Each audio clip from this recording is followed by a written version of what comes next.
नमस्कार साथियों, निर्माणवाद के संसार में आप सभी का स्वागत है। मैं फिर से आपके सामने लेके प्रस्तुत हूं सीडीपी 5 का पंच, 5 शानदार क्वेश्चन और उससे भी शानदार उनकी एक्सप्लेनेशन। तो चलिए शुरू करते हैं। आज का पहला क्वेश्चन देखते हैं।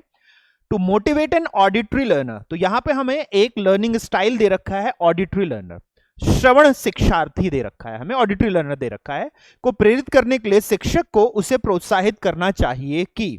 तो यहां पे अगर हम शिक्षक को देखें कि उसे प्रोत्साहित करेगा तो use reading material in small units, छोटी इकाइयों में पठन सामग्री को पढ़ने के लिए। अब वो ऑडिटरी लर्नर है तो रीड कैसे करेगा? यहां पे हमने पठन सामग्री दे दी है और है वो लर्नर कैसा?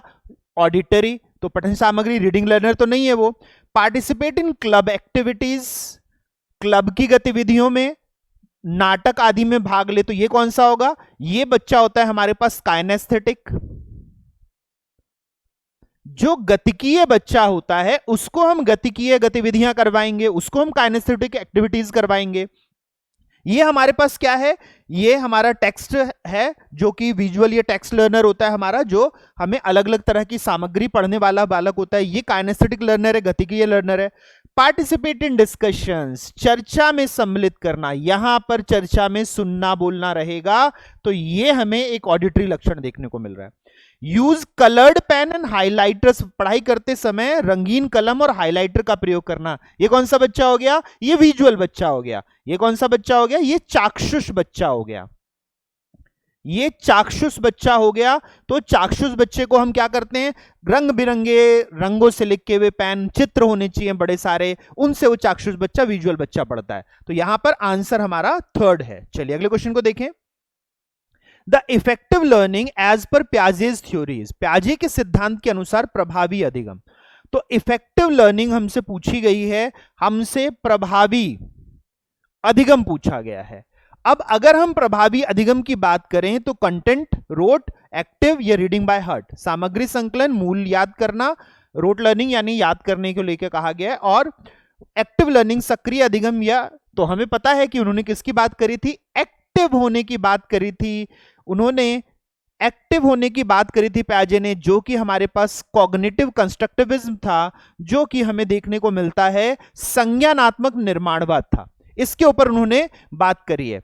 ना उन्होंने रीडिंग बाय हार्ट की बात करी है, ना मेमोराइजेशन, ना एक्विजिशन, सामग्री के संकलन की बात नहीं करी, कंटेंट के एक्विजिशन की बात नहीं करी, सामग्री के संकलन की बात नहीं करी, ना एकाग्र पढ़ना, ना याद करना। तो आंसर हमारे पास क्या मिला? तीसरा हमें मिला। चलिए अगले क्वेश्चन को देखें।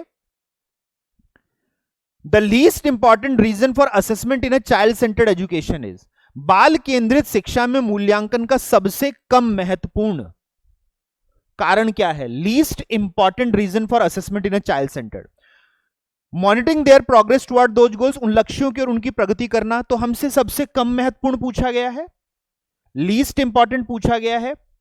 तो मॉनिटरिंग देयर प्रोग्रेस, क्या हमें उनके प्रगति की निगरानी करनी है? तो हां करनी है हमें उनकी प्रगति की निगरानी। एक्टिव एंगेजमेंट, सेटिंग गोल्स, हमें उनको सक्रिय भागीदारी देनी है, तो हां देनी है। Determining how to address any gaps, यहां पे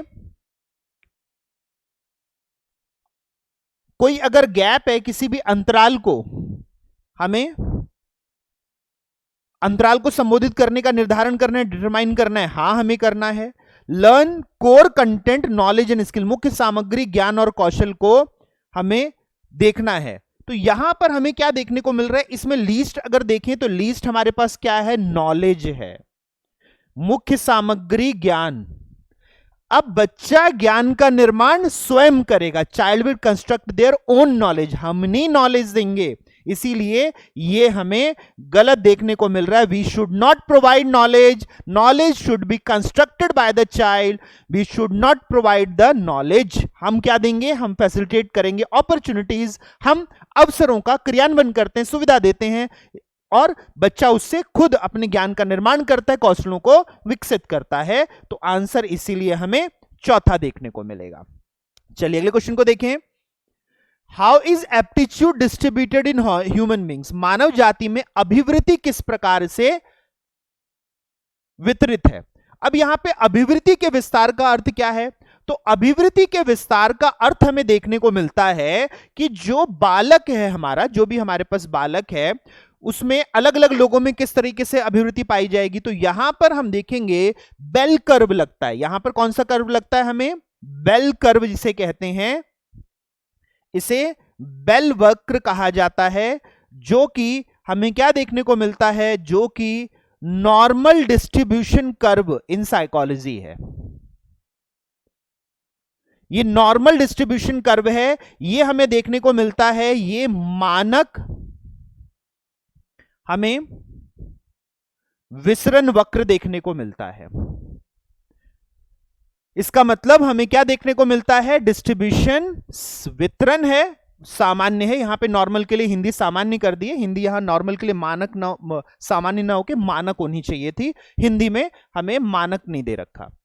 और बेल कर्व है, ये हम अलग अलग जगह देखते हैं। इस तरह का कर्व आपने देखा होगा जिसमें हमें डिस्ट्रीब्यूशन देखने को मिलता है, इंटेलिजेंस का, एप्टीट्यूड का, एटीट्यूड का, ये हमें जो कर्व देखने को मिलता है इसे हम कहते हैं बेल कर्व, जिसमें हमें सिग्मा इज इक्वल टू 0 में मिलता है, फिर -1 minus sigma, -1 sigma, +1 sigma, -2 sigma, +2 sigma, +3 sigma, -3 sigma और -4 सिग्मा, +4 सिग्मा। ये हमें डिस्ट्रीब्यूशन देखने को मिलता है, यानी कितना हमारे पास डेविएशन देखने को मिल रहा है। तो ये नॉर्मल डिस्ट्रीब्यूशन कर्व है, ये हमारे पास मानक विसरण वक्र हमें देखने को मिलता है।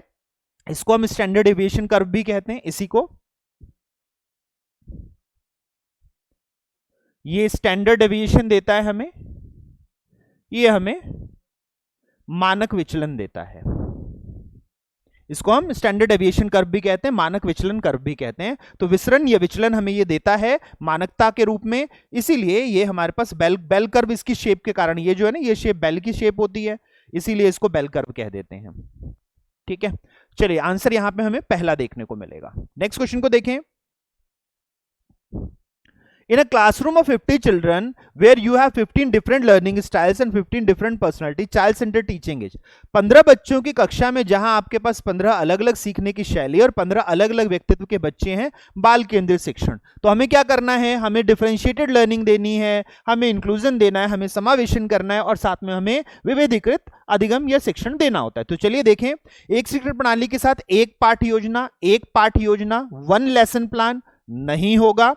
Lesson plan by looking at every child and what his her और नीड्स आर, प्रत्येक बच्चे को देखकर एक पाठ योजना विकसित करनी है, उसकी जरूरतें क्या है। तो यही हमारे पास सही होगा। इसी को हम क्या कहते हैं? इसी को हम कहते हैं डिफरेंशिएटेड लर्निंग।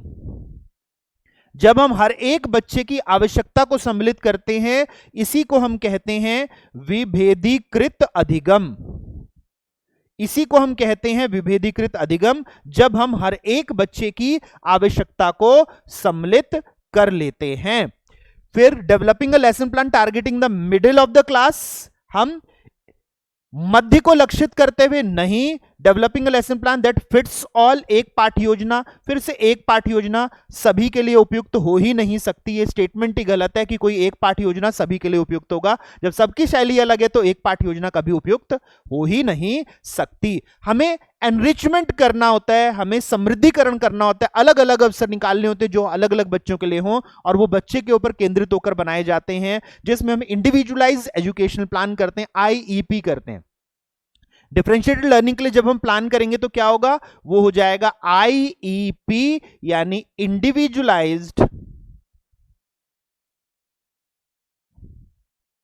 Education planning. हम यहां पर वैयक्तिक शैक्षिक योजना बनाते हैं। IEP हमारे लिए यहां बनाई जाती है, तो आंसर यहां सेकंड रहेगा। तो साथियों, उम्मीद करता हूं कि आपको ये सारे के सारे क्वेश्चंस और इनसे जुड़े कंसेप्ट्स बहुत अच्छे से समझ में आए होंगे। कुछ आपने नए कंसेप्ट सीखे होंगे और कुछ पुराने कंसेप्ट्स को आपने रिवाइज किया होगा। तो जितने साथी इस वीडियो को देख रहे थे, आप सभी का धन्यवाद। अगले वीडियो में मैं इस तरह की और वीडियो लेके आपके सामने प्रस्तुत होऊंगा। फिर मिलेंगे साथियों, नमस्कार।